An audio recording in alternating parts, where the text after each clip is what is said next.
Previously on the Fan of History, the Neo-Assyrian Empire is the most powerful state, but their king, Adad-Nirari III, is fighting to keep the empire from falling apart, whereas Urartu, pink on the map here, is growing more and more stronger on the northern border of the empire.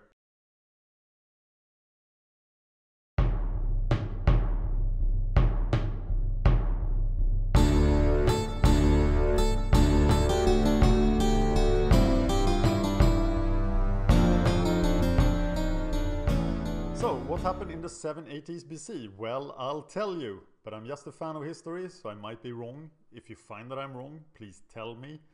A good source for learning more, and I want to learn more. You should watch The Great Civilizations of the World in 800 BC, one of my best videos, if I have to say it myself, which sets the state for these things that we are going to talk about. So, this is Adad-Nirari III. He's been ruling the empire now for quite some time, and he has stopped the problems, the foreign problems of the empire. He has restored the vassal states, but the empire is falling apart from within. The nobles are getting more and more powerful. But before we talk about the dark days of the empire, the interval, we will have to talk about the Etruscans. You might have heard of the Etruscans. They are the forebearers of Rome.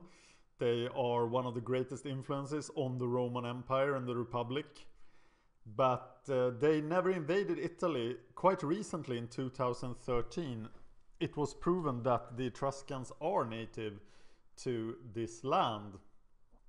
They come from the Villanovans. We talked about Villanovans, but it's time to stop talking about Villanovans and start talking about the Etruscans. We are still in the sort of pre-Etruscan period. Some people say they are still the Villanovans, some people don't. And the great age of the Etruscans will be the 5th century BC. Rome itself will enter our narrative in 616 BC. No, Romulus and Remus did not exist. They were not suckled by wolves, etc. The Etruscans have contacts with the Greeks in the Greek colony in the Bay of Naples. They have contact with Phoenician traders, and they're learning a lot from the Phoenicians and the Greeks. They do not yet have writing, and there's definitely not an Etruscan league. It is extremely unclear which of these cities actually exist at this time. But the Etruscans are here, and they will play a role in our story.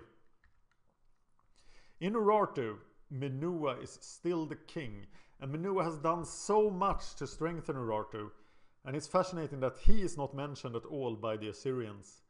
He has fortified his country with fortresses and mountain passes, etc. No, he didn't make the mountains, but his country is protected from Assyrian invasion.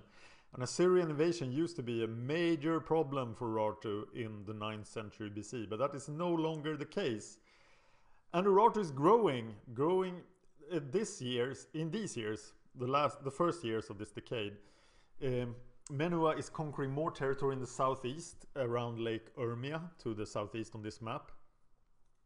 He is also actually the first monarch in Western Asia to develop the process of conquest by fortresses and defensive posts.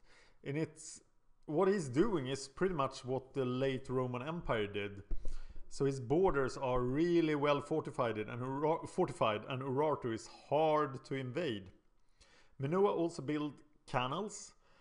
For example, the Menua Canal, which was renamed Samransu, which ironically means the river of Semiramis, because Semiramis gets credit for everything. It's 75 kilometers long, and this channel remains in use today.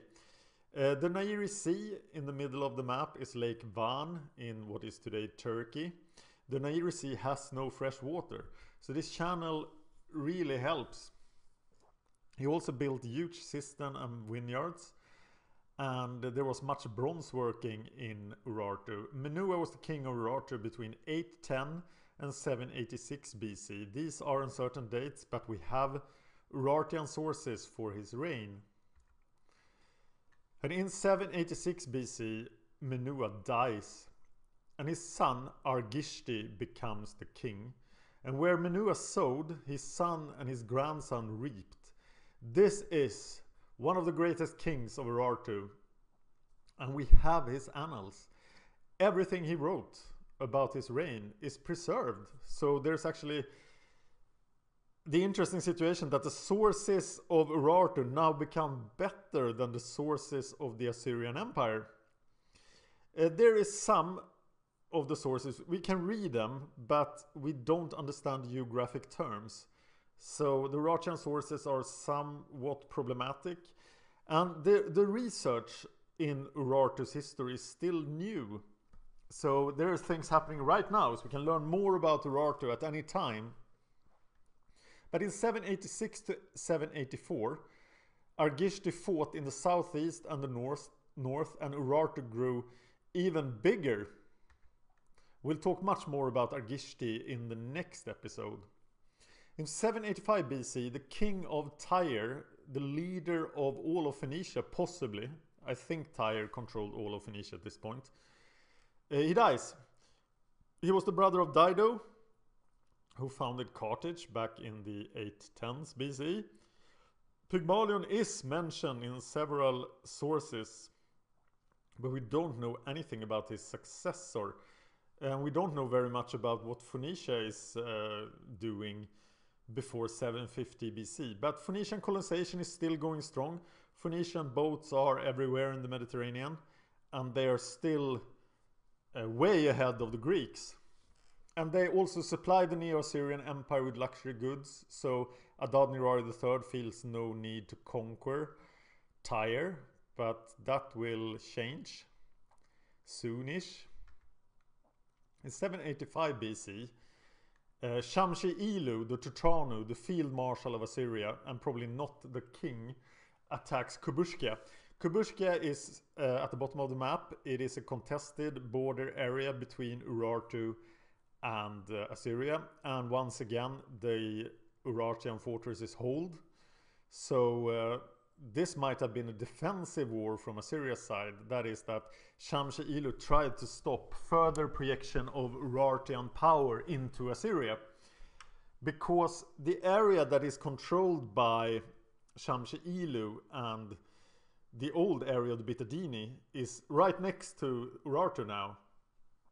So this Aramean warlord that happens to control the whole army of the empire is defending his area against Argishti and the Urartians. There is a campaign in 785 BC. There's a note in the Eponym Chronicle which says Anu the Great went to Dir. I have no idea who Anu the Great was, and I think Dir is part of Babylonia, but that's all I know about that reference. In 784 BC, Shamshi-Ilu does the same thing again. So I think what happens here is that this is defensive. This is defending against Urartu and growth. So in 783 BC, Adad-Nirari III dies, and there will be no tribute video for this king. But what is his legacy? He's been ruling the empire since 811 BC, and he kind of managed to freeze the empire. He recovered the western provinces that his father had neglected. But was he a good or a bad king? What do you think? Please reply in the comments, because after all these episodes with Adad-Nirari III, he's still quite unclear to me. He's no Shalmaneser, he is no Ashur-Nasipal, but still he's not like any other king. He has several sons. Of course, every Assyrian king has plenty of sons, but sons to mention is Shalmaneser and Ashur-dan, both named after traditional kings of the empire. And there's possibly a third important son called Ashur-Nirari. And with the death of Adad-Nirari III, the interval begins, and these are the darkest days of the empire. There will be decline, losses, plagues, earthquakes, disease, rebellion, everything. It looks like the empire, actually the empire should be over at this point. This should be the last great king. But in the darkest hour, one man arises out of the mist, and becomes the most powerful Assyrian king, and definitely one of the top 10 generals of all time. So the Assyrian Empire will grow stronger than ever before. But we will have to wait to 745 BC and the days of the Assyrians. Shalmaneser IV is the son of Adad-Nirari III, and he becomes the king of Assyria in 783 BC. But here's the first bad sign. We don't have any depiction of him. So once again, I'm showing a picture of the Assyrian god of war instead. The sources dry up at this time, and this is likely that powerful nobles could dominate Shalmaneser IV. And the first among these powerful nobles is Shamshi-Ilu, which I've already talked about. Shalmaneser will be a figurehead king for 10 years, and then things will go even worse. So please don't confuse Shalmaneser IV with the ultra powerful kings Shalmaneser I and Shalmaneser III. So this is the interval, the dark days of the empire. What will it take to restore the empire? Well, I'll show you later. The Synchronistic History. It's time to talk about one of our great sources. This is definitely one of the better sources of ancient history. And it ends in the last days of Adad-Nirari III or in the early days of Shalmaneser IV. And the reason it's called the Synchronistic History is because it talks about Assyria and Babylonia. So it helps to date everything, because both Assyria and Babylonia has other sources dating stuff. But in the Synchronistic History, we know what happens at the same time in both countries. It has a heavy Assyrian bias, so this is written in Assyria.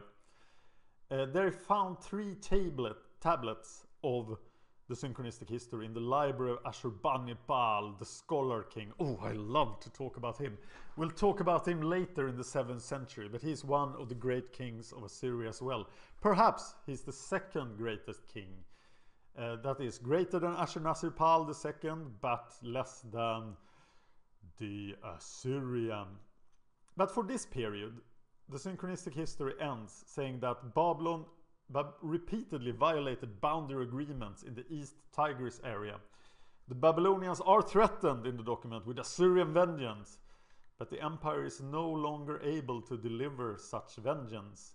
And the wars of Shamshi-Adad V that destroyed Babylonia, they are in the past. There is no such army anymore. So what's really happening in Babylonia at this time? It turns out that what Shamshi-Adad V did set Babylonia back very far. There is 50 years of chaos in Babylonia, and we are in the middle of them. The Arameans, who had forgotten their warlike ways, they had become citizens of Babylonia. They turn to nature again. They move out of the cities. They become raiders and robbers, just like they were hundreds of years before.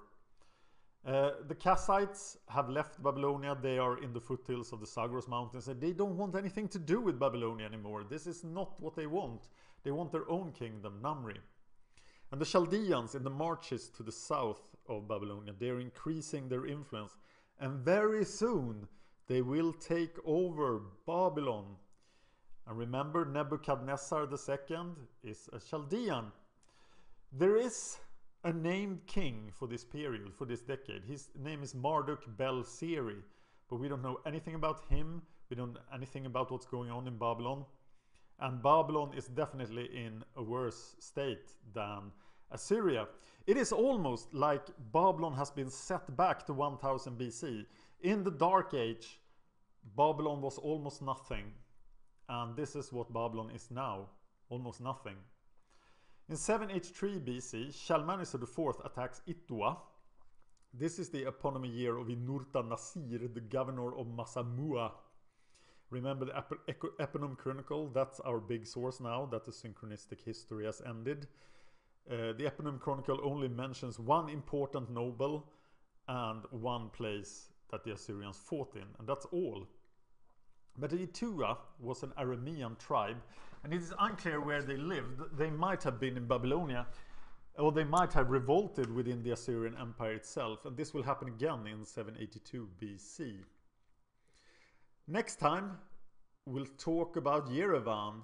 Yerevan is the modern capital of Armenia, and in the next episode, that city is founded by Argishti to be the second capital of Urartu.